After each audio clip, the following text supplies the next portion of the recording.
Good morning. Today we're going to look at integer review, multiplying and dividing.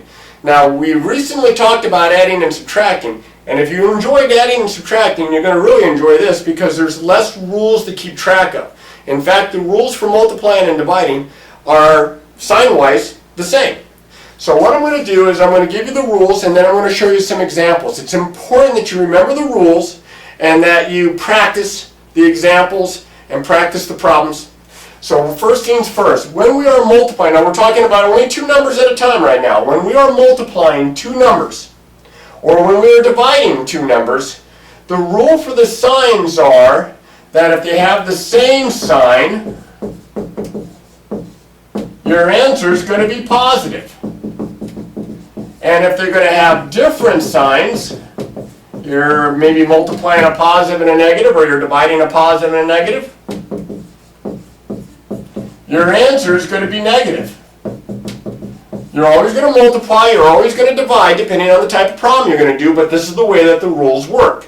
So I'm going to do some examples of both types. Now remember, when you multiply by 0, of course you're always going to get 0, and if you try to divide by 0, bad things happen. You cannot divide by 0. Division by 0 is said to be undefined. You can divide into 0, but not by 0. 0 can't be the divisor. So let's start with multiplication. If I'm going to multiply two numbers that have the same sign, well, of course we already know that when you multiply two positives you get a positive. Well, let's multiply negative 3 times negative 5. Now, by the way I've written this down with a little dot, that's fine. This means the same thing, and this means the same thing. All of these mean negative 3 times negative 5. I'll throw in one more. So if you see it written any of these ways, that means multiplication. And now what happens is they have the same sign, so I know my answer is positive. I multiply the 3 and the 5, I get 15. So when you multiply and they have the same sign, it's positive. Whether you're multiplying two positives, you're multiplying two negatives. Okay? If I multiply a positive and a negative, let's say I have negative 5 times positive 9. Negative 5 times positive 9, I have one of each.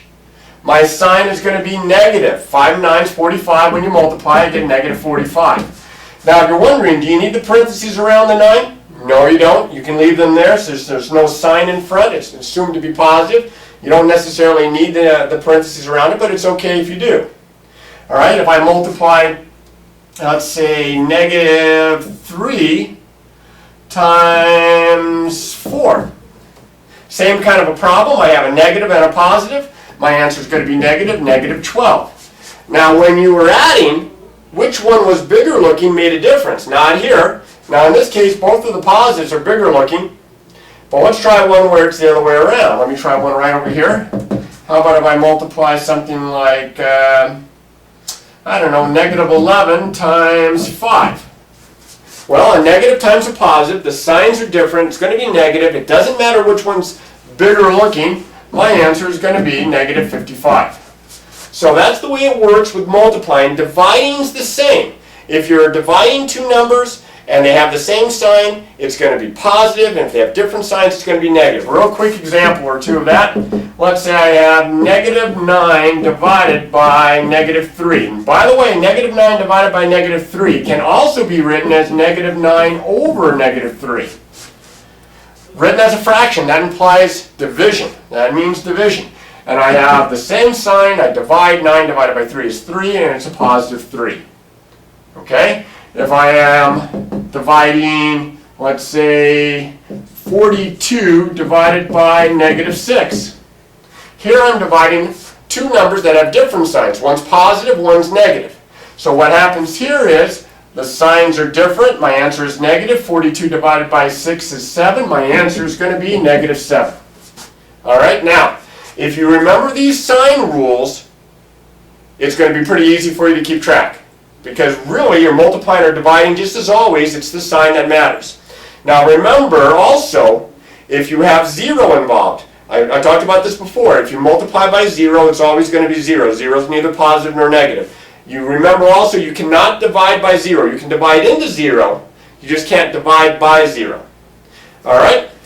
As always, Practice, practice, practice.